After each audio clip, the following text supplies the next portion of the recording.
नमस्कार दोस्तों, RRC GK education में आप लोगों का स्वागत है। आज हम जानेंगे इंडियन आर्मी रैंक, वर्दी और प्रतीक चिन्ह उनके जानेंगे। तो विस्तार से वीडियो को देखना पूरे लास्ट एंड तक, बहुत ही इंटरेस्टिंग और जनरल नॉलेज के लिए बहुत ही इंपॉर्टेंट है। जो भी आर्मी के भाई तैयारी कर रहे हैं उनके लिए तो बहुत ही अहम है ये। तो वीडियो को देखिए। इंडियन आर्मी के रैंक और प्रतीक चिन्ह से करे अधिकारियों के पद की पहचान आप जान सकते हो आज के डेट में। तो आज हम जानेंगे इंडियन आर्मी के बारे में और उनके प्रतीक चिन्ह, ठीक है। सोल्डर। इंडियन आर्मी और रैंक की विस्तृत जानकारी इस आर्टिकल में बताई गई है, जिसकी जानकारी इस पद आर्मी रैंक लिस्ट के लिए तैयारी कर रहे उम्मीदवारों को होनी चाहिए, जो इसमें अपना करियर बनाने का सपना देख रहे हैं। Indian army rank list Bharat में सेना की ताकत और संरचना विशाल है। सेना में शामिल होना युवाओं के बीच एक लोकप्रिय विकल्प बन गया है, क्योंकि इसमें कई सुविधाएं और सम्मानजनक करियर की संभावनाएं होती है। भारतीय सेना दुनिया की टॉप 5 सेनाओं में शामिल है, जिसके अंतर्गत 16वें रैंक आर्मी रैंक लिस्ट होती है। आज इस आर्टिकल में इंडियन आर्मी रैंक का विस्तृत जानकारी दी गई है, जिसे आप अंत तक जरूर देखें। इंडियन आर्मी में कुल 16 रैंक होती है, जो दुनिया के टॉप 5 सेवाओं में शामिल होती है, जिन्हें 3 श्रेणियों में विभाजित किया गया है, जिन्हें उनके रैंक आर्मी रैंक लिस्ट के अनुसार वेतन दिया जाता है। इंडियन आर्मी कैटेगरी को निम्न प्रकार से बताया गया है। पहली श्रेणी जो है कमिश्नर ऑफिसर, दूसरी श्रेणी है जूनियर कमिश्नर ऑफिसर और तीसरी जो श्रेणी है नॉन कमिश्नर ऑफिसर है, ठीक है। तो आइए हम जानते हैं फर्स्ट जो टॉप पे है, आर्मी में कुल कितने जो रैंक होते हैं, 16 से 17 होते हैं। तो टोटल 16 रैंक है इंडियन आर्मी में, जिनमें 9 रैंक ऑफिसर्स की होती है। और बता दें कि इंडियन आर्मी में रैंक और प्रतीक चिन्ह से करे अधिकारी की पद आप जान सकते हो आज के वीडियो में। तो वीडियो को लास्ट एंड तक ध्यान से देखिएगा। सबसे पहले पे हम आपको बताते हैं कि जो सबसे टॉप जो रैंक होती है फील्ड मार्शल की होती है। सबसे बड़ी में बड़ी फील्ड मार्शल, जो बहुत ही कम लोगों को, मतलब अभी तक 2 लोगों को ही फील्ड मार्शल मिला है, ठीक है। वो भी नाम भी बताऊंगा आगे में, तो वीडियो को ध्यान से देखते रहिए, ठीक है। अब बता दें कि फील्ड जो मार्शल है, फील्ड मार्शल और भारतीय सेना के सबसे बड़ी रैंक है। यह रैंक केवल कुछ विशिष्ट अवसर पर ही प्रदान की जाती है और यह सेना के वरिष्ठ पदों में से एक है। यह पद सम्मान और मान्यता के लिए दिया जाता है और यह रैंक सेना के उत्कृष्ट और प्रेरणादायक नेताओं को दिया जाता है, जिन्होंने अपनी सेवाओं और निवृत्त के द्वारा विशिष्ट योगदान दिया हो, ठीक है। उनको ही दिया जाता है, सबको नहीं मिलता है ये।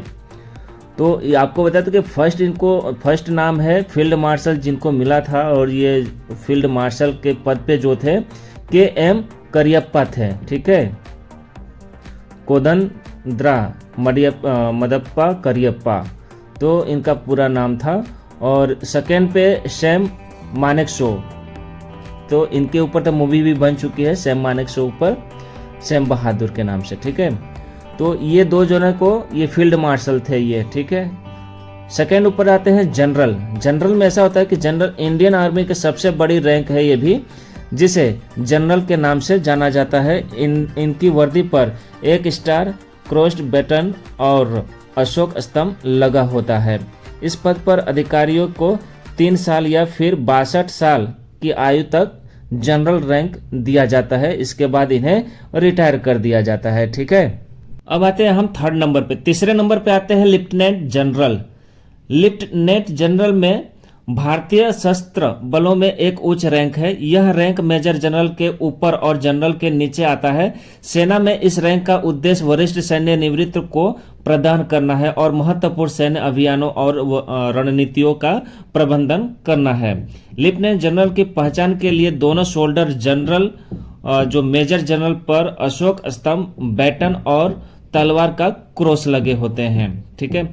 और इसमें बता दें कि 60 वर्ष के आयु के बाद अधिकारियों को रिटायर कर दिया जाता है। अब आते हैं नेक्स्ट 4th नंबर पे आ जाते हैं। तो 4th नंबर पे हम देखेंगे मेजर जनरल। मेजर जनरल में आते हैं, मेजर जनरल पद ब्रिगेडियर जनरल और लेफ्टिनेंट जनरल के बीच में होते हैं। और मेजर जनरल उच्च स्तरीय रणनीतियों को तैयार करने के और उन्हें लागू करने के भी महत्वपूर्ण भूमिका निभाते हैं ये। अधिकारियों के दोनों शोल्डर पर डंडे और कैंची का क्रॉस बना होता है और साथ ही बीच में एक स्टार बना होता है। इन अधिकारियों को 58 वर्ष की आयु में रिटायर कर दिया जाता है। ये 58 साल तक ये कार्यरत रहते हैं। ठीक है, अब आते हैं नेक्स्ट 5th नंबर पर। 5वें नंबर पे आएंगे ब्रिगेडियर। ब्रिगेडियर सामान्यतः एक ब्रिगेड की कमान संभालता है। ब्रिगेडियर पद को प्राप्त करने के लिए कई वर्षों का अनुभव, नेतृत्व क्षमता और विशेषज्ञता की आवश्यकता होती है।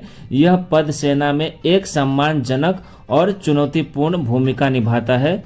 इसमें अधिकारियों के दोनों शोल्डर पर 3 स्टार और एक अशोक स्तंभ लगा होता है। इनकी जो कार्यकाल होता है 56 साल की होती है। 56 साल वर्ध की सेवा के बाद इन्हें रिटायर कर दिया जाता है। अब आते हैं नेक्स्ट आएंगे 6 नंबर पर कर्नल। कर्नल के बारे में बता दें आपको कि कर्नल की रैंक इंडियन आर्मी में 5वें नंबर पर होती है। इनकी वर्दी पर अशोक स्तंभ और 2 स्टार लगे होते हैं। कर्नल की कॉलर पर मैरून रंग का पैच लगा होता है। ठीक है, इन्हें कर्नल कहते हैं, कर्नल की पहचान कहते हैं। नेक्स्ट आएंगे अब 7 नंबर पे लेफ्टिनेंट कर्नल। लेफ्टिनेंट में जो कर्नल है ये भारतीय सेना में एक उच्च पद का प्रतिनिधित्व करता है जो रैंक कर्नल के नीचे और ब्रिगेडियर के ऊपर होती है। यह रैंक भारतीय सैन्य व्यवस्था में एक महत्वपूर्ण और सम्मानजनक पद है। लेफ्टिनेंट कर्नल को की यूनिफॉर्म के शोल्डर पर एक स्टार और अशोक स्तंभ होता है। अब आते हैं इसी तरीके से 8 नंबर पर। 8 नंबर पे आ जाएंगे मेजर। अब मेजर के बारे में आपको थोड़ा बताते हैं विस्तार से कि मेजर में लेफ्टिनेंट कर्नल के बाद कर्नल की रैंक आती है। कर्नल की वर्दी के शोल्डर पर अशोक स्तंभ के प्रतीक होते हैं जो उनकी उच्च रैंक को दर्शाता है। कर्नल का प्रमोशन पॉलिसी पर निर्भर करता है। अब आते हैं नेक्स्ट कैप्टन। 9 नंबर पे है कैप्टन। कैप्टन भारतीय सेना कैप्टन एक महत्वपूर्ण रैंक है। कैप्टन की भूमिका में अधिकारी विभिन्न प्रकार की जिम्मेदारियों को निभाते हैं जो 2 साल कमिश्नड ऑफिसर के पद पर काम करने के बाद कैप्टन की रैंक मिलती है, जिसमें इनकी यूनिफॉर्म के कंधे पर 3 स्टार लगे होते हैं। इसी तरीके से आते हैं नेक्स्ट 10वें नंबर पे लेफ्टिनेंट।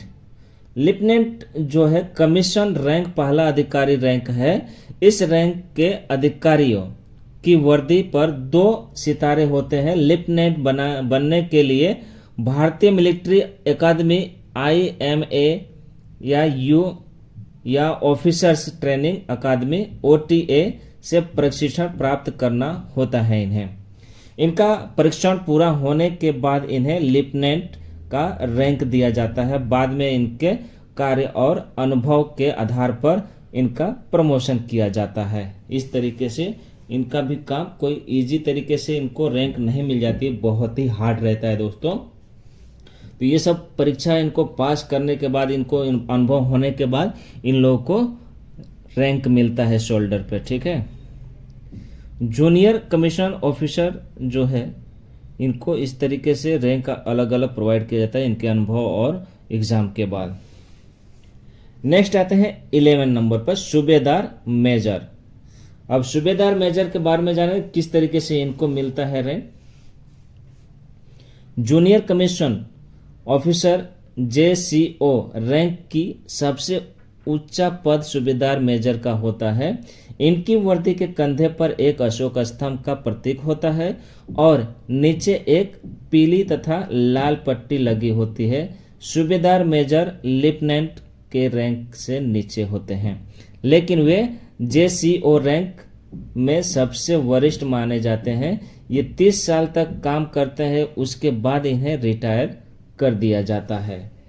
तो इनका भी कोई फिक्स, इन लोगों का सबका एक जैसे नहीं होता है रिटायरमेंट, सबका अलग अलग होता है, जैसे कि मैं आपको बताया आगे के।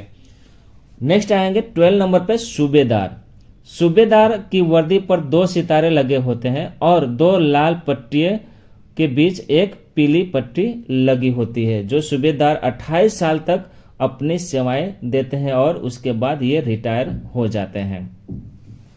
ये 28 साल में ही रिटायर हो जाते हैं। ठीक है, नेक्स्ट आएंगे 13 पर नायब सूबेदार। अब नायब सूबेदार के बारे में जानेंगे कि ये नायब सूबेदार के बाद नायब सूबेदार की रैंक आती है। नायब सूबेदार की वर्दी पर एक 5 सिर वाला स्टार होता है, जिसके साथ एक स्ट्रिप भी लगी होती है। इनकी सेवा की अवधि पूरी होने पर 28 साल की सेवा के बाद इन्हें रिटायर दे दिया जाता है। नेक्स्ट आएंगे 14 नंबर पर हवलदार। नॉन कमीशन अधिकारी एनसीओ में हवलदार सबसे ऊंचा पद होता है। उनकी वर्दी पर लाल और पीले रंग की 3 स्ट्रिप्स लगी होती है, जो वी आकार में होती है। हवलदार को 24 वर्षीय की सेवा पूरी करने के बाद रिटायर कर दिया जाता है। हवलदार की कितनी होती है? 24 वर्ष की इनकी कार्यकाल होती है नौकरी की। ठीक है, उसके बाद ये रिटायर हो जाते हैं। अब आएंगे 15 नंबर पर नायक। हवलदार के बाद आते हैं नायक। अब नायक के बारे में आपको बताया कि ये हवलदार के बाद नायक की रैंक आती है। नायक की वर्दी पर बाएं कंधे पर वी आकार की 2 स्ट्रिप होती है। नायक को 22 सालों की सेवा पूरा करने के बाद रिटायर किया जाता है इन्हें। तो इनका कार्यकाल खाली 22 साल का ही रहता है।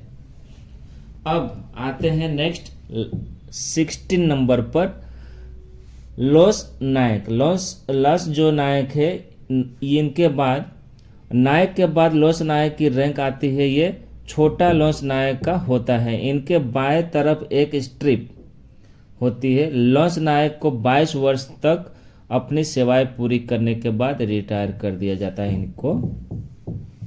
अब लास्ट आते हैं 17 नंबर पर सिपाही, जिनको बोला जाता है सिपाही रैंक में किसी भी प्रकार का चिन्ह या सिंबल नहीं होता है।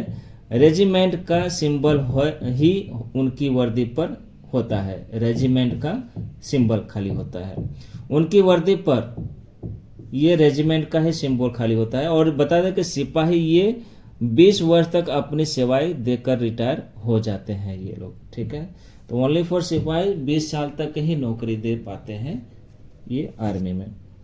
अब फील्ड मार्शल के बारे में थोड़ा बता दें कि फील्ड मार्शल से लेकर के सिपाही तक प्रत्येक रैंक की अपनी विशेष भूमिका और महत्व है, और इन पदों को सेवा करने अधिकारी और जवान भारतीय सेना की ताकत और अनुशासन का प्रतीक है। सेना का प्रति समर्पण, नेतृत्व क्षमता और उत्कृष्टता की भावना इस संस्था की नींव है और युवाओं को प्रेरणादायक करियर का अवसर प्रदान करती है। और बता दें कि प्रतीक चिन्हों के बारे में विस्तृत जानकारी प्रदान की है इसमें, तो आपको आशा रखता हूँ कि ध्यान में आ गया होगा और ख्याल आ गया होगा इसके विषय में। जो उम्मीदवार को सही दिशा में मार्गदर्शन और प्रेरणा देने का प्रयास करता है इस सिंबल से, तो भारतीय सेना में करियर बनाने का सपना देखने वाले युवाओं के लिए यह जानकारी अत्यंत महत्वपूर्ण है और उन्हें अपने लक्ष्यों को प्राप्त करने में मदद करेगी। तो जो भी जाने की इच्छा रखते हैं तो उनके लिए बहुत ही महत्वपूर्ण है आर्मी में। तो ऐसे ही हर रोज वीडियो पाने के लिए वीडियो को लाइक, शेयर और सब्सक्राइब जरूर कर लेना। बहुत ही हेल्पफुल एवरी डे में लेके आता हूं जीके, तो वीडियो को जरूर से सब्सक्राइब कर लेना। मिलते हैं नेक्स्ट वीडियो में। जय हिंद, जय भारत।